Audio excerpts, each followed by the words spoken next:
We are taught all our lives that our modern political systems are by and for the people. In order to justify taking us to war, then, our misleaders have to convince us that war is not a racket, as General Smedley Butler revealed, and is not for the benefit of the industrialists who sell the munitions, or the politicians in their back pocket, or the financiers that own them both, but in the interest of the average man or woman. In other words, they lie through their teeth. Why do they hate us?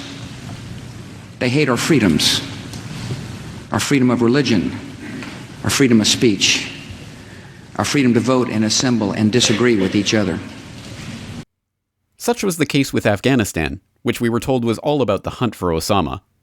I said a long time ago, one of our objectives is to smoke them out and get them running and bring them to justice. We're smoking them out, they're running, and now we're going to bring them to justice. Until it no longer was. So I don't know where he is, nor I just don't spend that much time on him, Kelly, to be honest with you. Or Iraq, which was all about weapons of mass destruction. Intelligence gathered by this and other governments leaves no doubt that the Iraqi regime continues to possess and conceal some of the most lethal weapons ever devised. Until it no longer was. Those weapons of mass destruction got to be somewhere.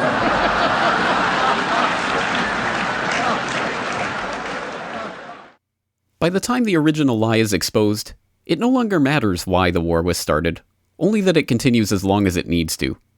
Suddenly the war in Afghanistan was all about women's rights, and the Iraq war was all about the purple fingers of democracy. Never mind that women in Kabul are worse off under NATO-installed UNICAL consultant Hamid Karzai than they were in the bad old days before Operation Cyclone. Never mind that Iraq is now a balkanized mess, divided along religious and ethnic lines and still rocked by bloody violence on a daily basis.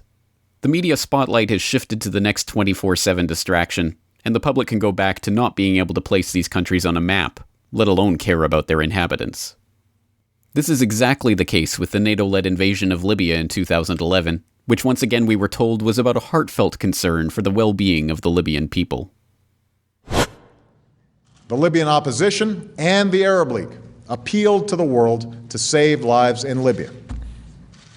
And so at my direction, America led an effort with our allies at the United Nations Security Council to pass a historic resolution that authorized a no-fly zone to stop the regime's attacks from the air and further authorized all necessary measures to protect the Libyan people. If this compassion for the plight of men and women in Libya was so heartfelt, why is it that you have heard nothing whatsoever about Libya in the last 2 years from the same politicians and talking heads who persuaded you that dropping bombs on the country was the only way to save it?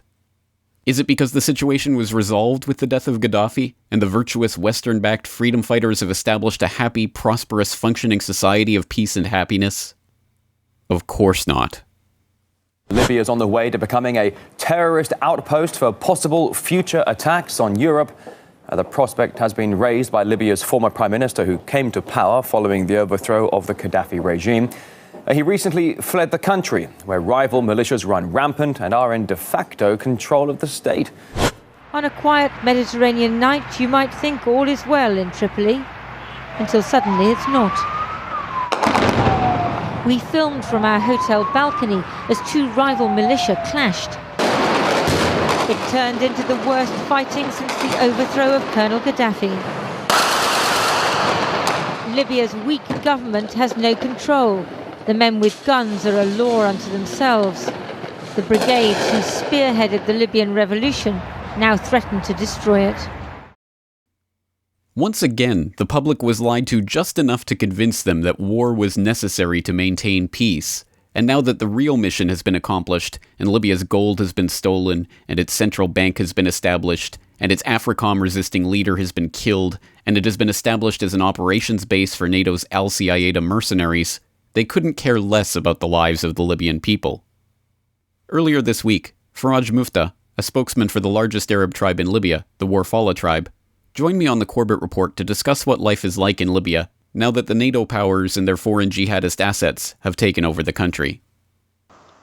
Every day you will hear someone kidnapped, military officers kidnapped, any civilian people has been kidnapped by militia. Nobody knows how this story was happening in Libya.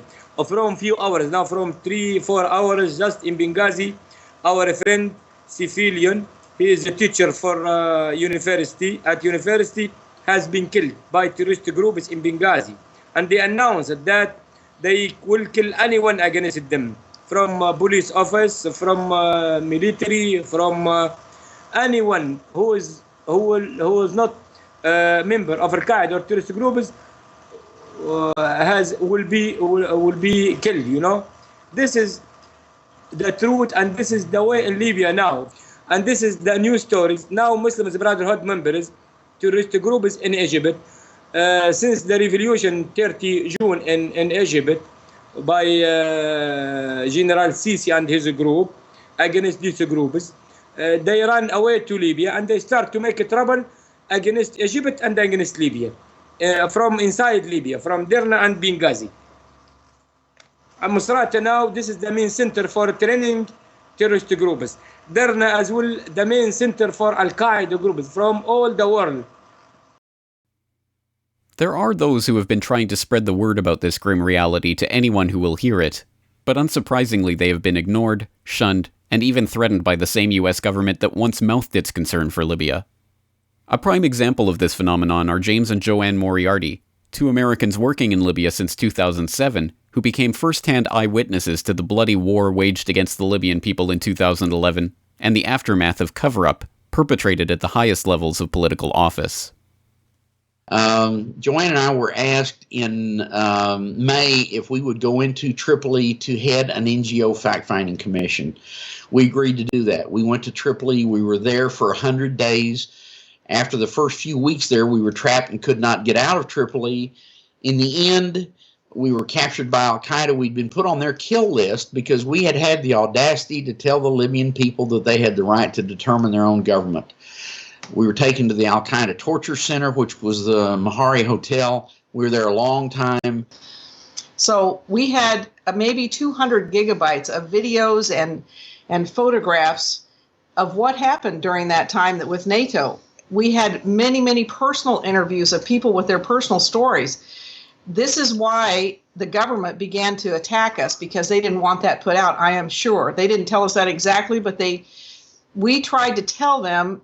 For more than 2 years, we contacted every politician in Washington, D.C., Texas, Oklahoma, Louisiana, anybody that we could talk to that held any kind of position in security and homeland security and terrorism and safety, etc. No one in Washington, D.C. would talk to us. We would get through their gatekeepers. Joanne was diligent 6 or 8 hours every day trying to find someone so we could tell this government how wrong-footed we were in Libya, how we were supporting Al-Qaeda, Muslim Brotherhood, Ansar al-Sharia.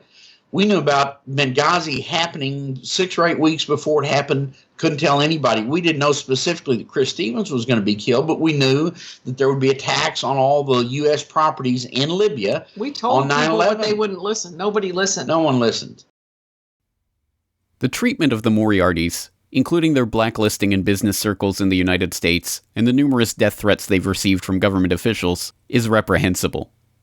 Those who are concerned about their situation in particular, and the real aftermath of the Libyan war in general, should see their website, LibyanWarTheTruth.com, and consult the DVD documenting their experiences for more of these details. But as long as we continue letting politicians lie about their concern for people around the world, whether it be the Egyptians in Tahrir Square who are now living through an era of chaos and upheaval while being virtually ignored by the politicians and commentators who pretended to care for them, or the Ukrainians who have just been signed into IMF debt slavery by the same forces that pretended to care about their plight, the same scenes of violence and misery will take place over and over again, at the expense of the masses and for the benefit of the few at the very top. For citizens of the NATO countries who insist on blindly supporting the NATO war machine every time it kicks into action anywhere around the globe, and who buy into the rhetoric about helping people around the world and protecting interests abroad, ask yourself this. When was the last time that any war, anywhere, amounted to anything more than a swindle for the benefit of the bankers in the war industry, or anything less than a bloodbath for the average man or woman in the target country? this video is brought to you by the subscribers of BoilingFrogsPost.com. For more information on this and other topics, please go to BoilingFrogsPost.com. For more information and commentary from James Corbett, please go to CorbettReport.com.